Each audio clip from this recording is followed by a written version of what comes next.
Hello my friends and welcome back to the You Can Do TV channel.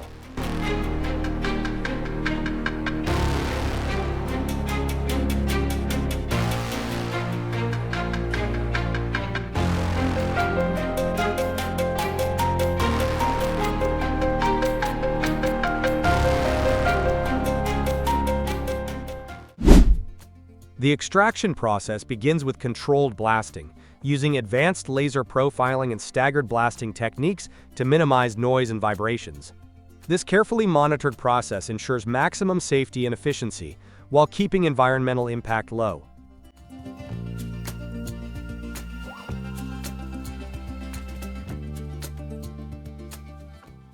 Once blasted, the limestone is loaded using large hydraulic shovels and transported by massive haulers to the crushing plants. Here, the material is reduced to various sizes for different construction applications.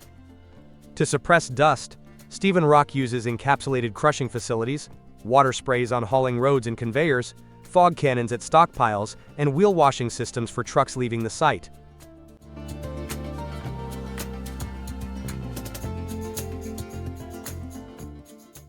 Water used in the process is recycled through advanced thickeners and filter presses, and desalinated seawater replaces groundwater. Dust collectors and side sealing systems are installed across operations, maintaining emissions well below regulatory limits.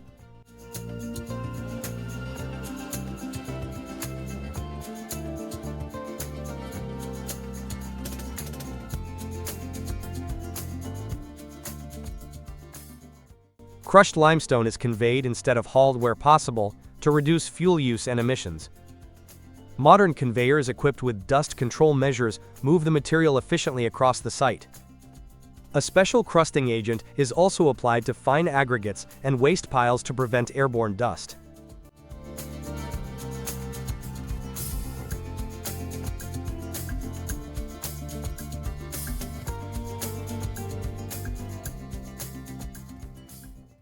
Throughout the quarrying operation, Stephen Rock integrates eco-friendly practices, ensuring high productivity while prioritizing sustainability.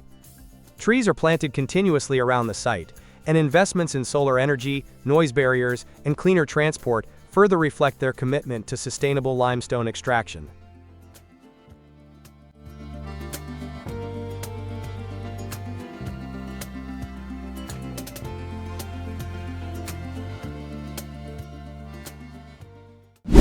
The crushing process begins with a loader transporting blasted rock or sand and gravel to the primary crusher. The loader dumps material into a vibrating feeder, which moves the rock into the primary impact crusher. This crusher uses an internal rotor to hurl the rock against curtains, shattering it to sizes of 7 inches and below. For harder materials like granite, jaw crushers are used, where rocks are compressed between a moving and a stationary jaw.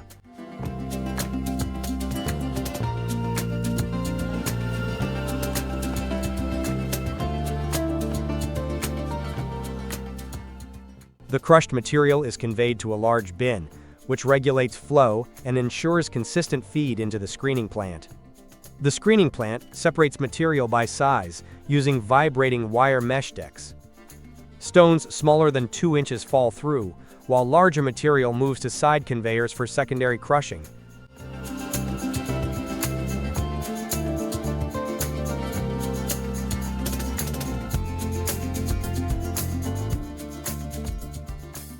The secondary crusher, often another impact or cone crusher, further reduces the stone to meet desired sizes. Afterward, the material is re-screened. Stones still above 2 inches are recirculated until properly sized. Once final sizing is achieved, the material travels via conveyors to a stacker, forming a stockpile ready for use in construction.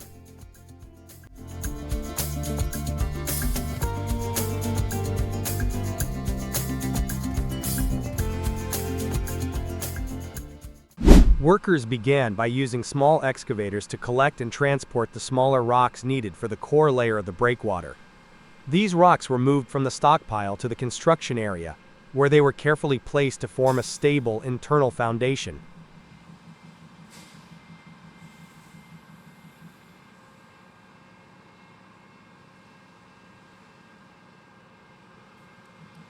Operators maneuvered the excavators with precision, while workers on the ground helped guide the positioning to ensure proper compaction and alignment. Once the core layer was established, construction proceeded with the installation of the filter layer.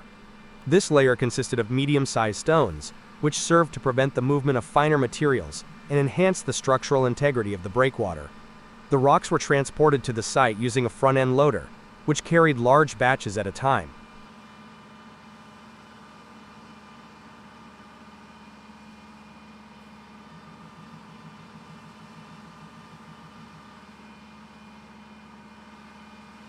At the placement site, an excavator equipped with a grading bucket was used to spread the stones evenly across the structure. This ensured a smooth, uniform layer that would support the final armor stone placement and resist internal erosion.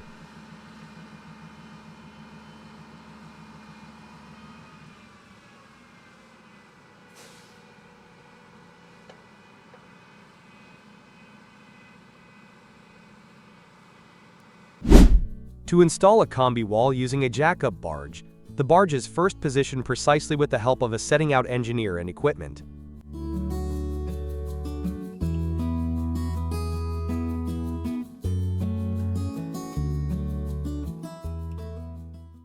A frame or gate is then installed to guide the placement of tubes. These tubes, part of the combi-wall, are lifted, pitched into position, and held upright with steel supports. A double gate ensures correct vertical alignment. A vibro hammer is used to vibrate the tube into the ground, liquefying soil at the base to create a socket. Then, an impact hammer drives the tube to the required depth.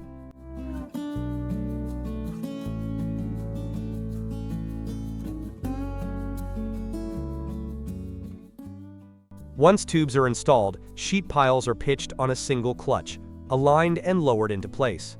Together, the tubes and sheets form the completed combi-wall.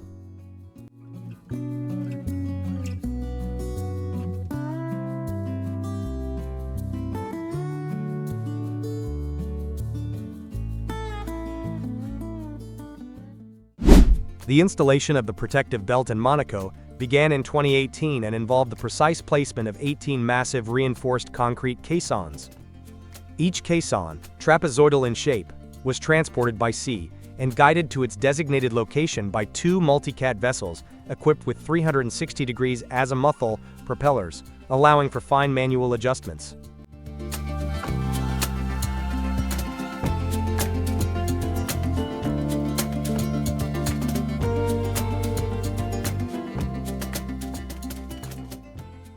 Once in position, the caisson underwent initial ballasting, lowering it to less than 1 meter above the prepared seabed. Then, 6 hydraulic winches on the caisson deployed 6 cables to connect it to the previously placed caisson.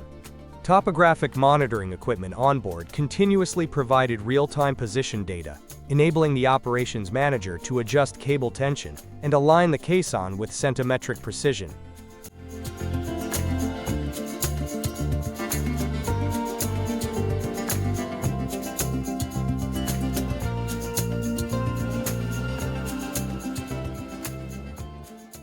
After being suspended approximately 50 centimeters above its final position, the caisson was fully ballasted with water, allowing it to settle gently onto the backfill. If misaligned, the water could be discharged to refloat and reposition the unit.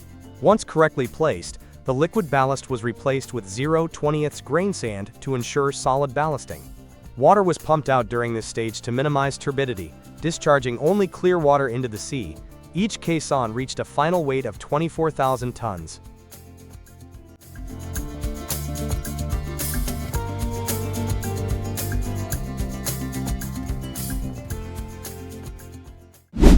Over 12 months, Monaco's land extension progressed steadily. From January to October, a 500-meter-long structure was built, resting 20 meters deep on a specially engineered underwater hill. Massive caissons were placed to form the perimeter. These caissons were towed and installed with precision.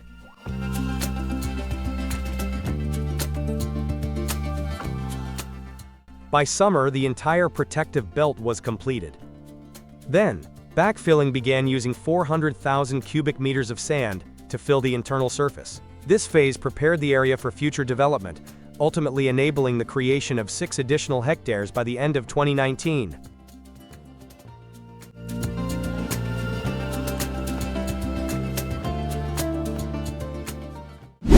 The construction of the bulk storage gallery at the Puerto exterior was completed in 11 months. The structure comprises 47 prefabricated modules and spans 51 meters in length and 15 meters in width. The bulk storage gallery was built to house and protect pipelines and conveyor systems from external environmental conditions and physical damage.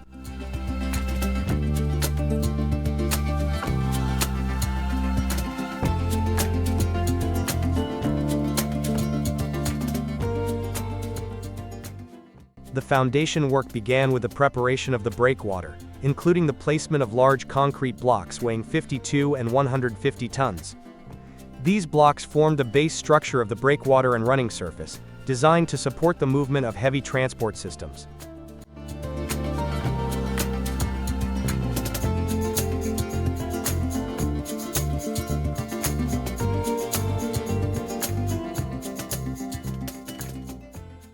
Over 100,000 cubic meters of reinforced concrete were used throughout the construction, ensuring stability against maritime loads and weather exposure. A total of 13,500 tons of structural steel were used to assemble the modules, which were prefabricated off-site and then transported for installation.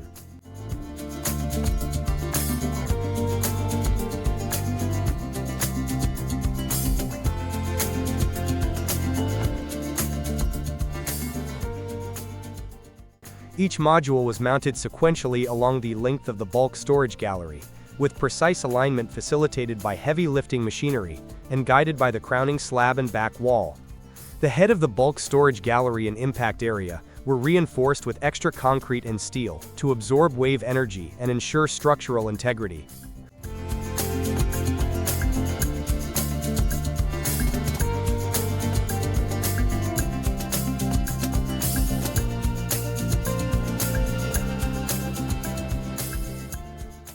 The entire project consumed approximately 220,000 man-hours, reflecting the complexity and scale of the construction.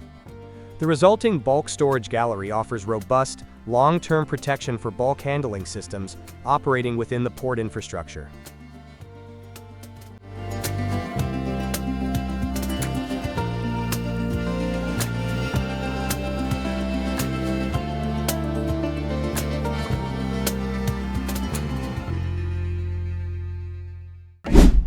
The pile driving process began by transporting 6-inch, 20-foot pilings onto a barge using straps. Each piling was wrapped with piling wrap, an encasement system to block sunlight and prevent boreworm infestation.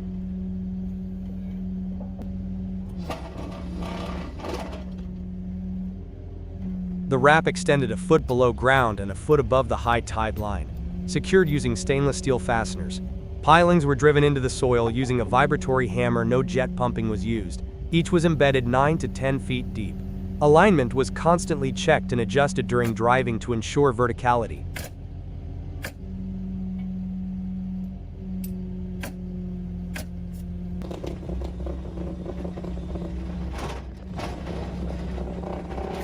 Once the pilings were set, dock framing began. Batter poles and guide strings were installed to maintain layout accuracy. The structure included a 200-foot dock, with a 6 by 32-foot platform and a double boathouse designed in a pitchfork style. A 4-foot central walkway and 2-foot catwalks on each side were framed over the pilings. Calm wind conditions allowed for straight string lines, ensuring clean, consistent framing. Straight as an arrow. That's 200 foot of piling set right there. And we got the boathouse, poles, a double boat.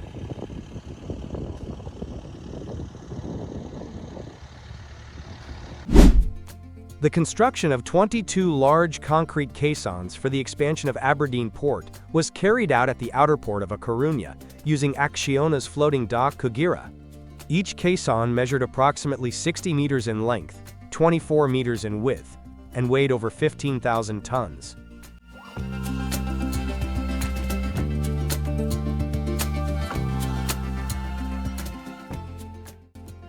The construction cycle began with the placement of a barge carrying prefabricated steel reinforcements into the floating dock. Once in position, formwork was installed inside the caisson mold. The concrete pouring process was continuous, allowing 2 caissons to be completed every 7-day cycle.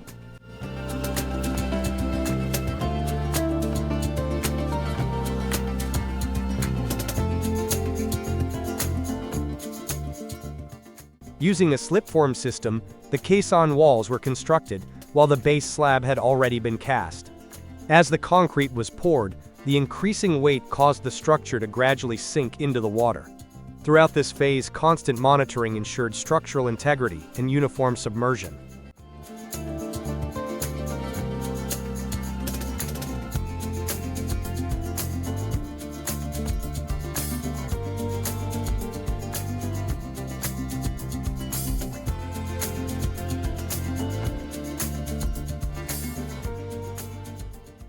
Upon completion, caissons were towed to their designated position at sea using tugboats. Once properly aligned, they were anchored by flooding internal cells with seawater until the structures settled on the seabed. The final step involved filling the cells with granular material to ensure stability.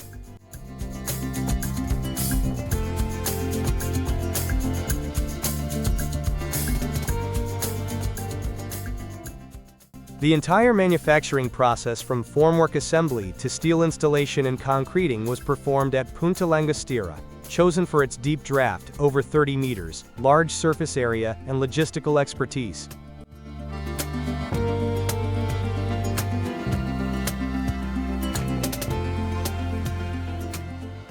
The operation lasted nearly a year and generated around 100 jobs. In total, the semi-submersible vessel, with a draft of up to 29.3 meters and a loading capacity of 73,000 tons, was used to transport 7 to 8 caissons per trip. After each loading operation, caissons were secured by welding L-shaped structures to the platform to ensure safe transport.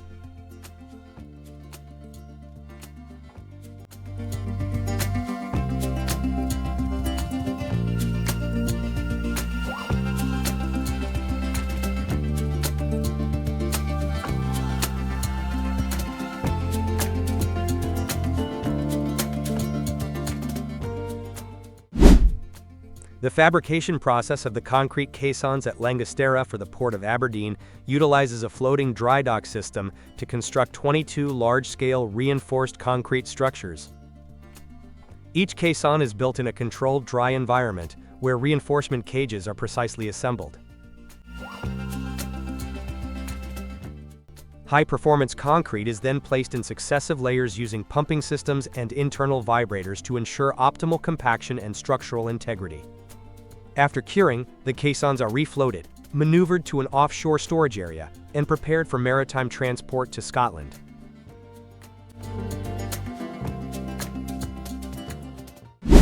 The installation begins by positioning the drill rig over the surveyed pile location. After plumbing the mast, the pile ID is entered into Morrissey's automated monitoring system. 2 drill tenders attach a detachable end plate to the DeWalt tool, which cuts into the soil and prevents water intrusion. Using high rotational torque and crowd force, the DeWalt tool advances into the ground. The partial displacement auger redirects soil laterally, densifying the borehole walls without producing vibration or spoil. At the target depth, a central reinforcing bar is inserted into a conical recess on the end plate. High slump, coarse aggregate concrete is pumped through the drill stem, which acts as a tremie pipe during tool withdrawal.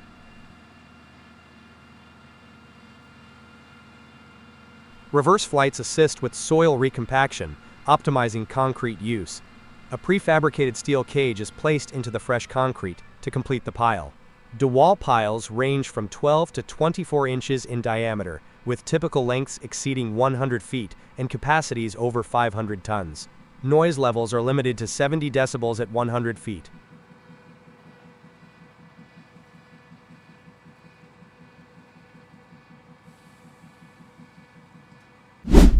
The Primavera Camilo Sea project involves the construction of a second carriageway, including 6 bridges, 2 tunnels, and 5 kilometers of roadway. Around 1 million cubic meters of earth are excavated, and 100 linear meters of retaining walls are built. The bridges use post-tension beams. Some are cast in situ, while others are pre-assembled and installed using a launching beam. 2 tunnels pass beneath the Medellin-Cartago pipeline.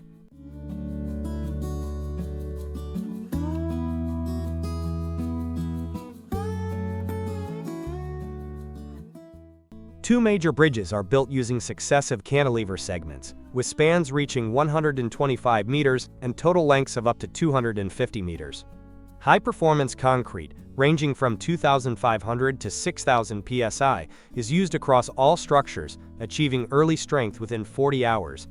Argos supplied over 70,000 cubic meters of concrete and dedicated a mixer fleet for timely delivery, supporting the construction of bridges, tunnels, walls, and roadside ditches.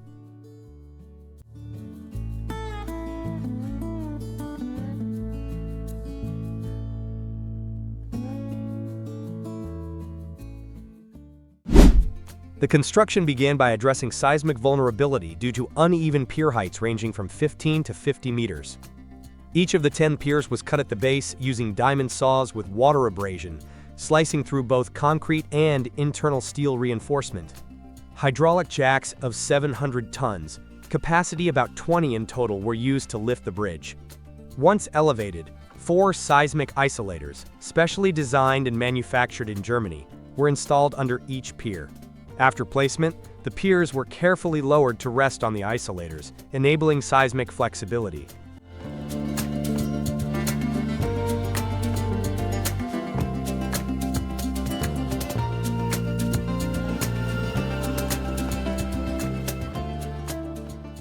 This method ensured the bridge could perform safely under earthquake loads, completing a critical part of the 643-meter Puente Yarumo Blanco.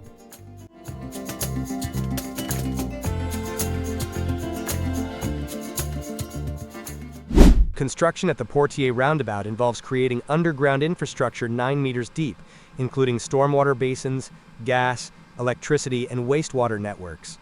This ensures future connection between the new offshore district and existing city roads.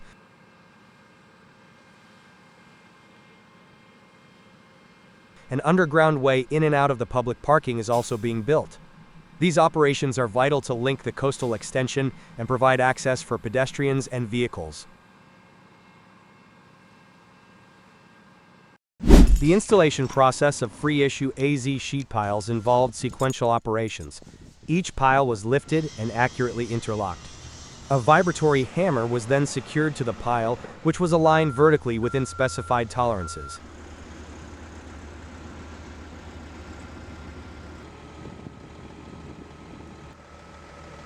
Initial driving commenced, followed by rechecking alignment. The pile was then driven to full depth. This sequence was repeated for all piles, achieving design levels and forming reinforced strong points for heavy-duty crawler crane operations.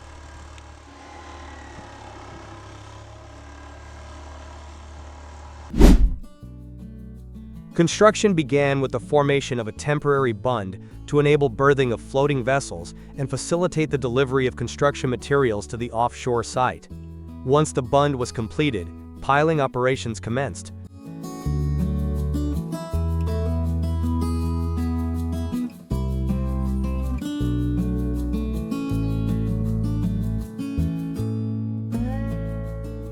Steel pipe piles, totaling approximately 21 kilometers, were transported in 12 to 15-meter sections. These sections were welded at a dedicated splicing yard to reach the required lengths before being transferred offshore for installation. The piles served as the main foundation for the jetty structure.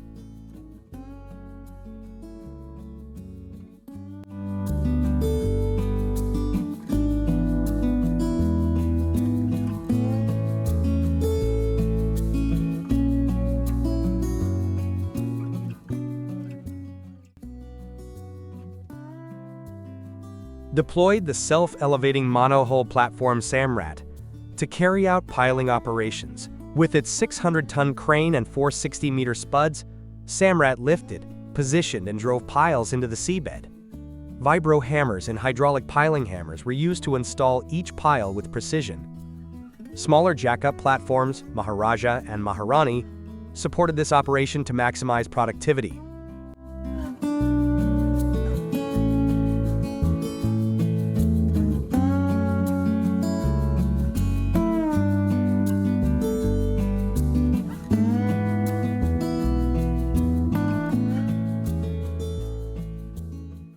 After piling was completed, prefabricated concrete deck panels were placed over the piles. More than 20,000 cubic meters of concrete were used for the deck and structural components. The jetty head was constructed at the far end of the 2.5-kilometer-long jetty and included 4 breasting dolphins and 8 mooring dolphins, which were installed to secure incoming LNG vessels.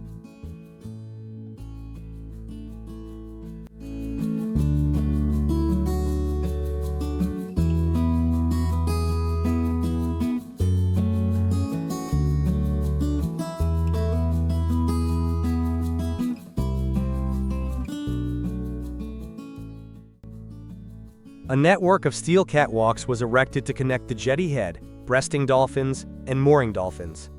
These walkways allowed safe access for operations and maintenance.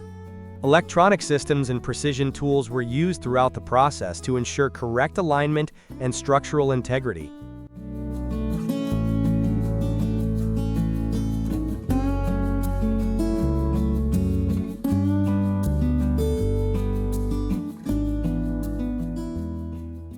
Construction activities continued throughout the year, including during the monsoon season. Materials and equipment were transported using floating barges, and heavy lift operations were carried out directly from the jack-up platforms.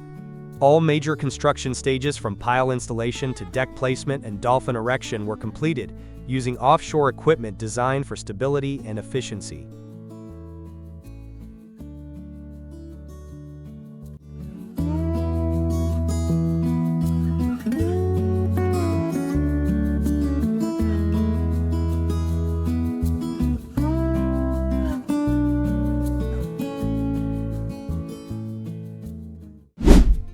Working process of U-shaped beam launcher and gantry crane for Jakarta LRT Metro Bridge.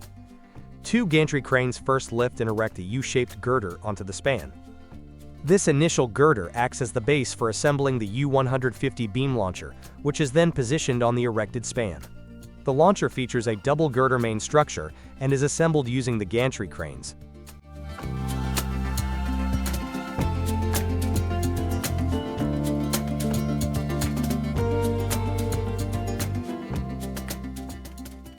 Once assembled, the gantry cranes lift another U-shaped girder at a fixed lifting area, then load it onto a beam transporter.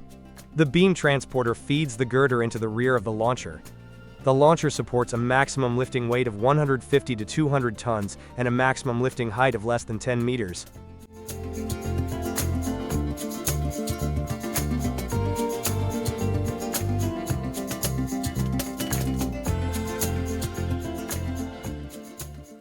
Both the front and rear auxiliary legs of the launcher are equipped with a hydraulic system, allowing them to fold down. This folding mechanism enables smooth girder feeding and facilitates movement through tunnels or tight spaces.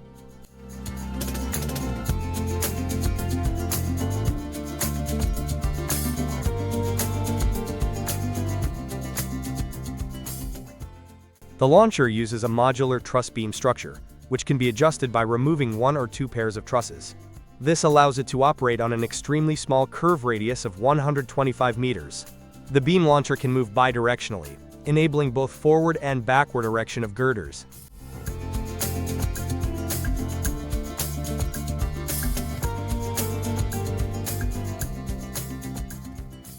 All operations are controlled via wireless remote control, ensuring safety and precision.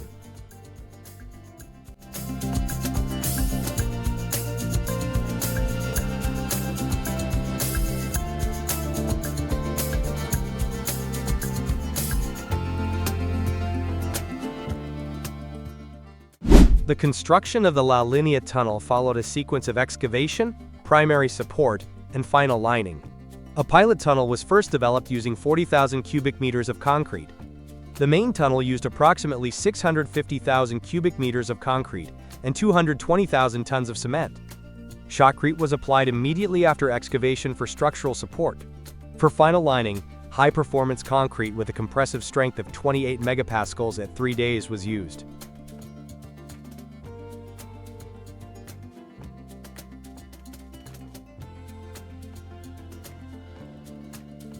Concrete placement required precise control of temperature and slump. 5 on-site batching plants ensured continuous supply. The overall project also included 25 viaducts, multiple short tunnels, and 27 kilometers of dual carriageway. Concrete production and delivery were optimized through mobile plants located near Galicia and Bermelen.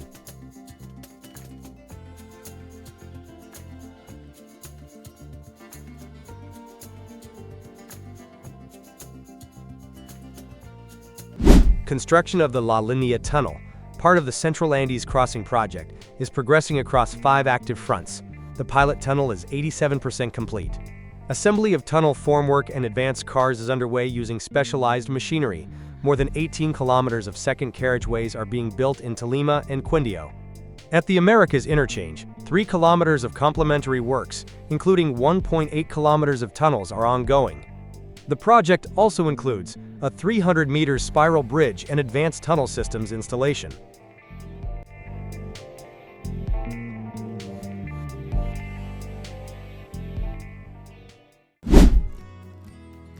The civil construction process for 1350 RCP pipe laying begins with the excavation of a trench using a hydraulic excavator.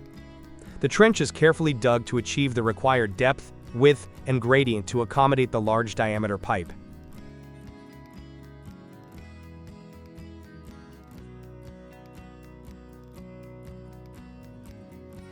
After excavation, a bedding layer made of granular material is evenly spread and compacted to provide a firm and level base for the pipe. Meanwhile, the reinforced concrete pipe, measuring 1,350 millimeters in diameter, is lifted using a crane with appropriate rigging equipment. The crane operator maneuvers the pipe over the trench, while workers on the ground coordinate the process.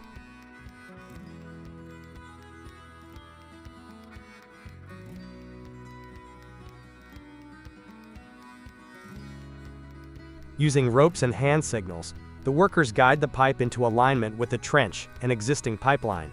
They make sure the pipe is properly oriented before signaling the operator to slowly lower it into the trench. The pipe is carefully set onto the bedding layer under close supervision.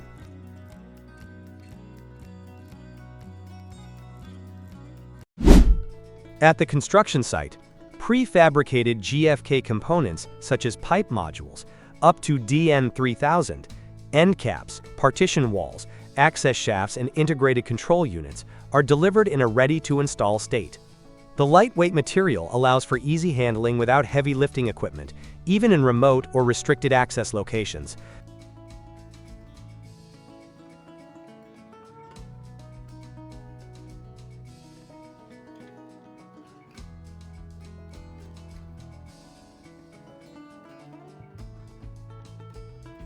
Assembly starts with aligning the base modules.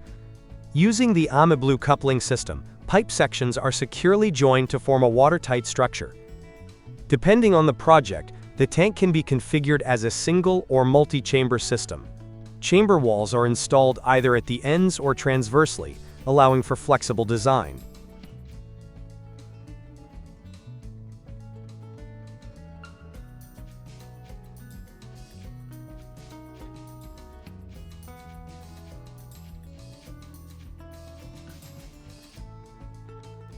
Access points and equipment areas are integrated, including fittings for valves, wash basins, and electrical control cabinets. All connections are sealed and visually inspected to ensure leak-free performance. The maximum diameter of the tank system can reach up to 4 meters, with relatively thin walls reducing excavation needs.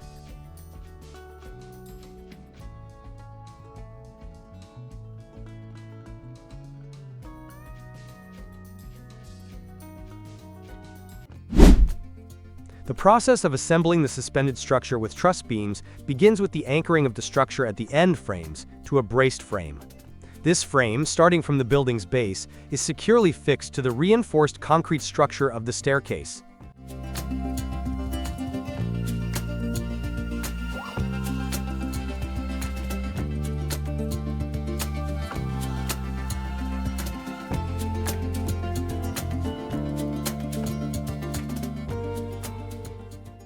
The procedure for lifting and assembling the steel structure, which was pre-assembled on the ground in 3 parts, is carefully planned.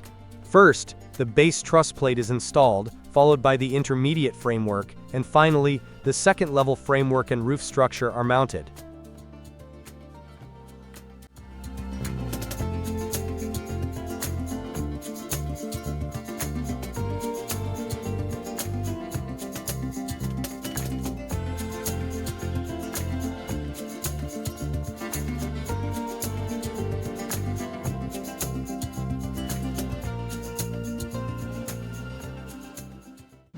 The setup process of the Saint 130 mobile stage trailer begins with positioning the 13-meter-long semi-trailer and stabilizing it using hydraulic outriggers. First, the 13-meter-long semi-trailer, weighing 16,000 kilograms and capable of bearing up to 30,000 kilograms, is positioned and stabilized using hydraulic outriggers. These outriggers, controlled wirelessly, extend to provide a level and secure base.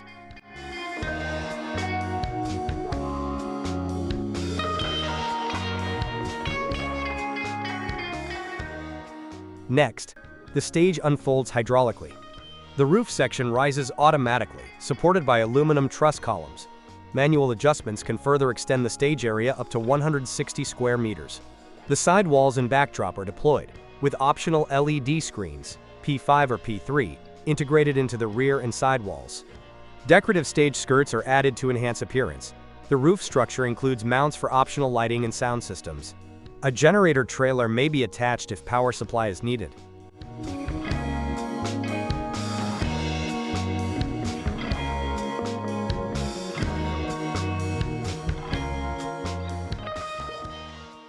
Throughout the process, wireless remote control ensures fast, safe operation, with manual systems available as backup.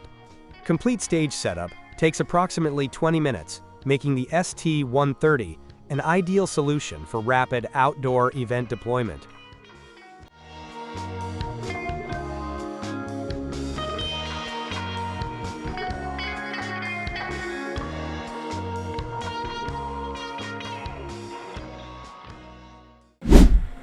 The concrete mixing process using the Mulchone GT950 begins by loading dry materials, such as cement, sand, and gravel, into the 0.25 cubic meters mixing bucket. Water is added through a hose connection to achieve the desired consistency.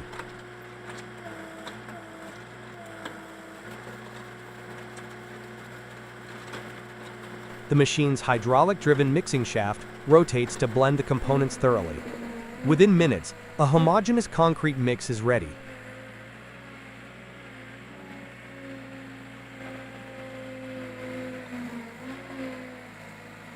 The machine, equipped with a 50-horsepower engine and hydrostatic transmission, ensures powerful and smooth operation.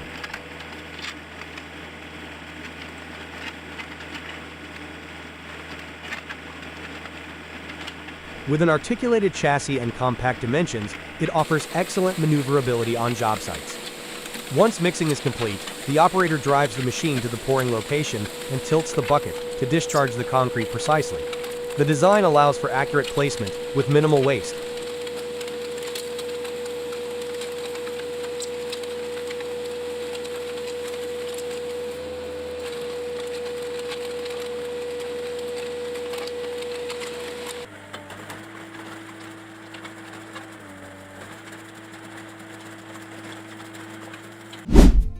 Application process of Argos-colored concrete. Begin with careful pigment dosing at the plant's control room. Liquid colorants are added directly into the mixing truck according to the specified color. Upon arrival at the site, verify the slump and ensure the base is evenly pre-moistened.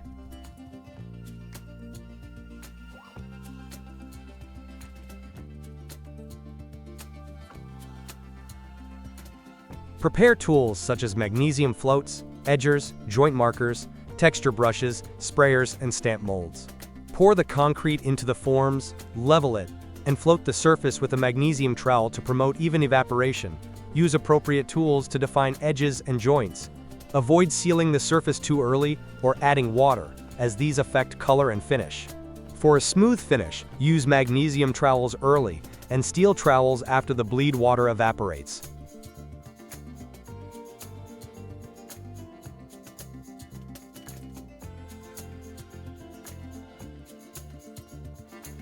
For a brush texture, apply a clean, dry brush at the right concrete hardness. A stamped finish involves applying release powder, pressing molds into the surface, and washing off residues after 12 to 24 hours. For exposed aggregate, use surface retarders, then wash the cement paste once it sets.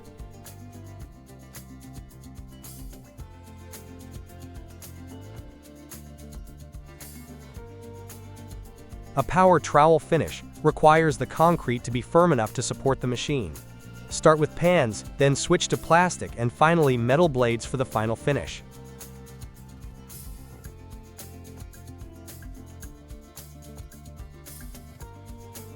For curing, apply a curing compound evenly and protect it from rain and traffic. Finally, clean and seal the surface using recommended products to enhance durability and preserve the color.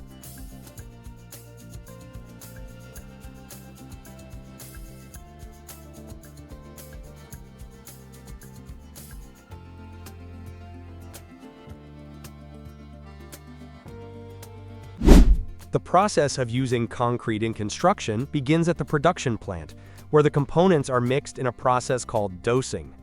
After dosing, the ingredients are mixed in a concrete mixer to produce the final mixture. The concrete is then tested in a laboratory for quality control, specifically ASTM. The finished product is checked for quality parameters such as strength and consistency.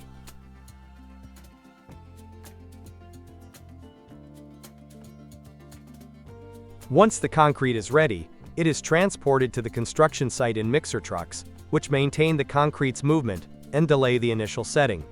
The transportation time must not exceed 1 hour for common concrete and 30 minutes for high-strength concrete. Upon arrival at the site, the concrete is checked by the client to verify the delivery slip, ensuring it matches the specifications, such as volume, strength, and settlement. A representative sample is taken from the middle of the discharge, and the slump is measured within 15 minutes of arrival. The temperature of the concrete must be checked according to ASTM guidelines.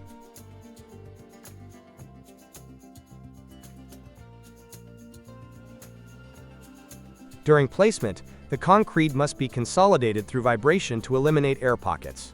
This process must be done immediately after pouring. Afterward, curing begins. Concrete should be kept moist and protected for at least 7 days to ensure proper hydration and avoid cracking. The curing process should start as soon as possible and continue for a minimum of 7 days for optimal strength and durability.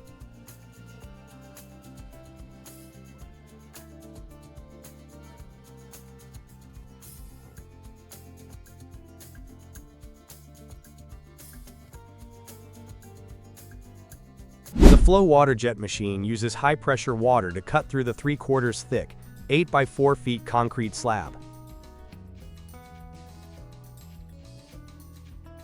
The CNC system directs the jet to precisely slice the slab without generating burrs, slag, or heat distortion.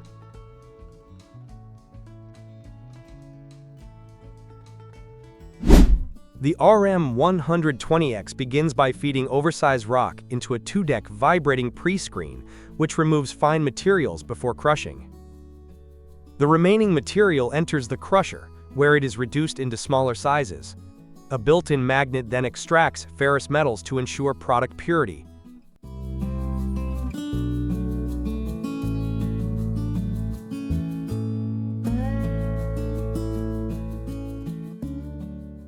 Crushed material passes through a recirculation screen that sorts the output and sends oversized fragments back for recrushing, reducing the need for a separate post-screen. A blower eliminates lightweight contaminants such as plastic and wood, ensuring consistent, high-quality final products like Type 1 and 6F5. This integrated system enables continuous, efficient processing while meeting strict quality standards.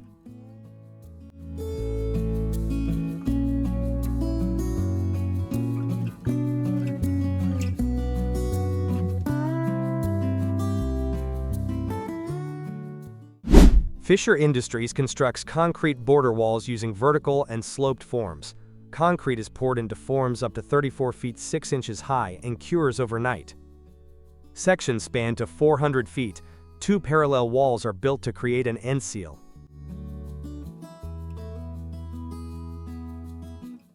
Using excavators, crews install up to 2 miles of wall per day. Construction advances at 5 times the conventional rate, even grades over 3%.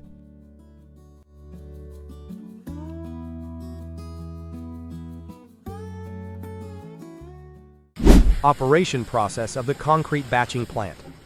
Aggregates and sand are stored in 4 feeding bins, then weighed on a conveyor below and transferred to the charging conveyor. The charging conveyor delivers them to the twin-shaft mixing unit.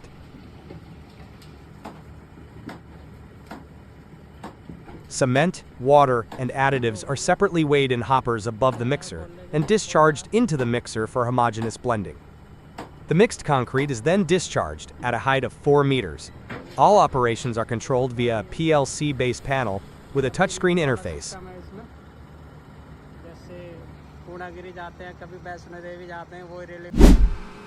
At RAKNOR, the concrete production process begins with raw materials delivered to a state-of-the-art automated mixing facility.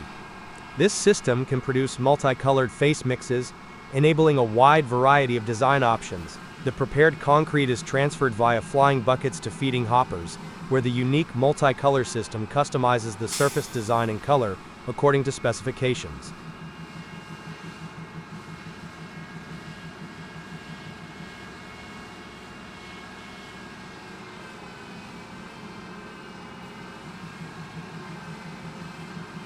Once the mix is pressed into shape, the products move to a specially designed curing chamber. This chamber maintains a constant temperature of approximately 45 degrees Celsius and a humidity level between 94% and 98%, ensuring optimal curing conditions. Continuous quality control and assurance tests are carried out in third-party laboratories to guarantee consistent product quality.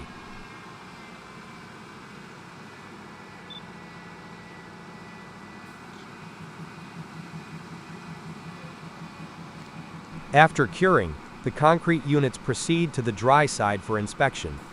Depending on requirements, they are either sent directly for packing or undergo surface treatments such as polishing, shot blasting, curling, or coating. These treatments, all performed in fully automated lines, provide diverse surface finish options.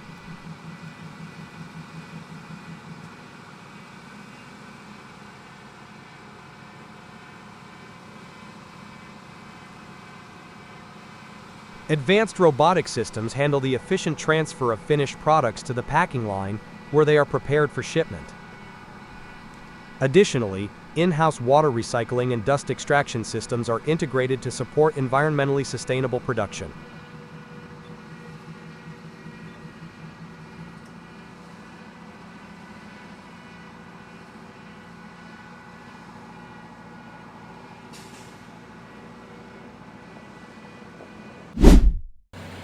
The dismantling process began with the use of a rail planer attached to a 100-ton hydraulic excavator. This machine peeled the steel rails directly out of the concrete track bed.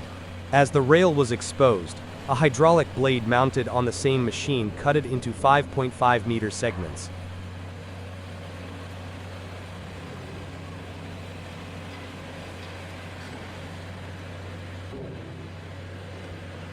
In total, 740 meters of track were removed using this method. Simultaneously, 2,750 cubic meters of concrete and 320 cubic meters of asphalt surface were broken out. These materials were then transported off-site for recycling.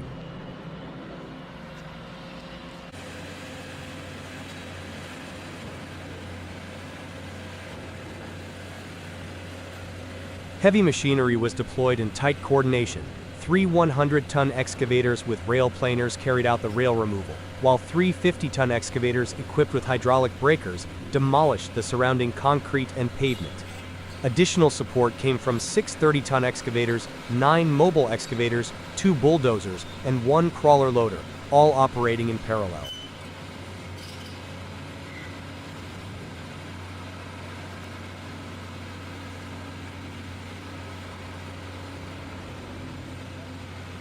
The extracted concrete and asphalt were loaded into trucks for transport to recycling facilities. Throughout the operation, logistics were managed to ensure continuous material removal and efficient use of equipment.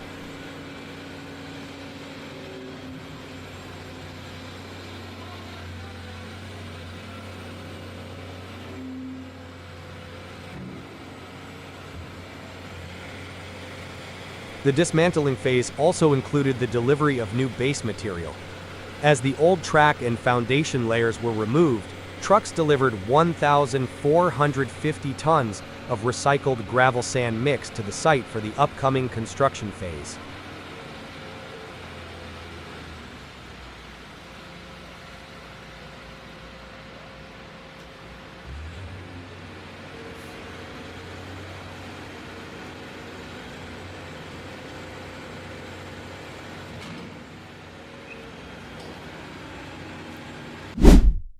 The demolition of Dawn Mill in Shaw, Lancashire, England, was conducted using heavy machinery in a step-by-step process. A large crawler crane was positioned next to the building and equipped with a hydraulic attachment to tear down the structure from the top. Workers dismantled the mill floor by floor, breaking apart concrete and steel elements.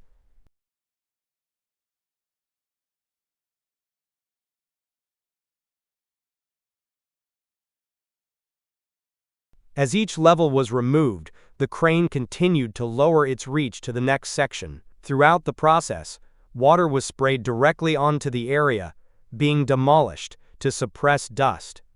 A hose was constantly operated by workers near the demolition zone, soaking the structure as it came down. Rubble and broken materials were left to accumulate temporarily at the base until the entire structure was taken down.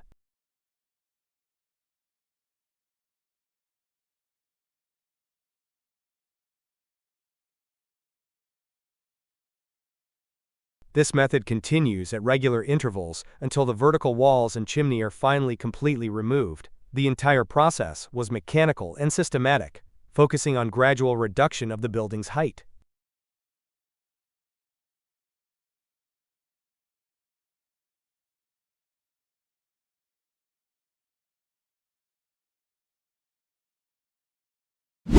During the silo demolition, the initial attempt to bring down the 16 by 65 structure failed. After the unsuccessful effort, a chain was hooked to several of the silo's hoops and attached to a tractor. The tractor then pulled the silo down completely, causing it to collapse with a loud crash. Oh no! Fail.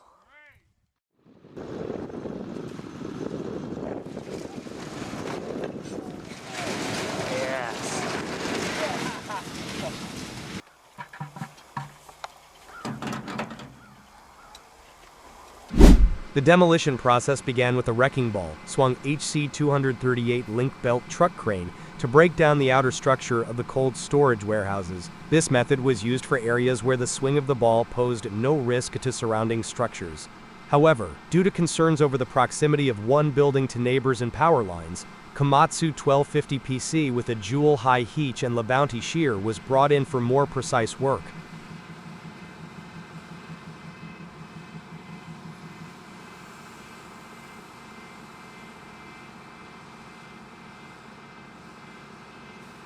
The high-reach crane was used for careful dismantling, particularly in tight spaces where the wrecking ball could not reach safely.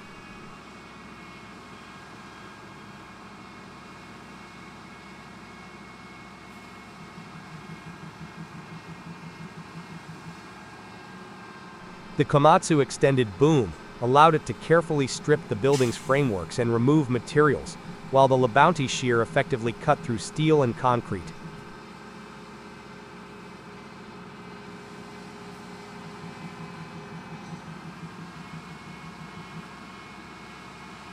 The wrecking ball and high-reach crane operated in parallel, with the wrecking ball handling larger, open areas, and the high-reach focusing on more delicate, confined sections.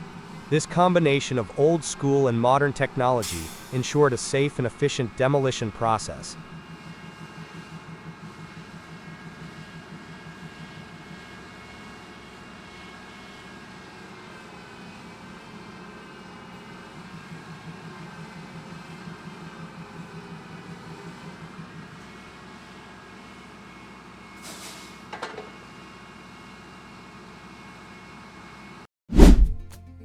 Port City Colombo is constructed on reclaimed land, extending Colombo's central business district.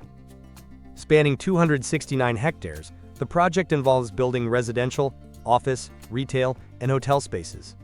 During the lockdown, essential construction continued under strict grid management. Transport of materials followed zero-contact protocols, with vehicles approved and tracked.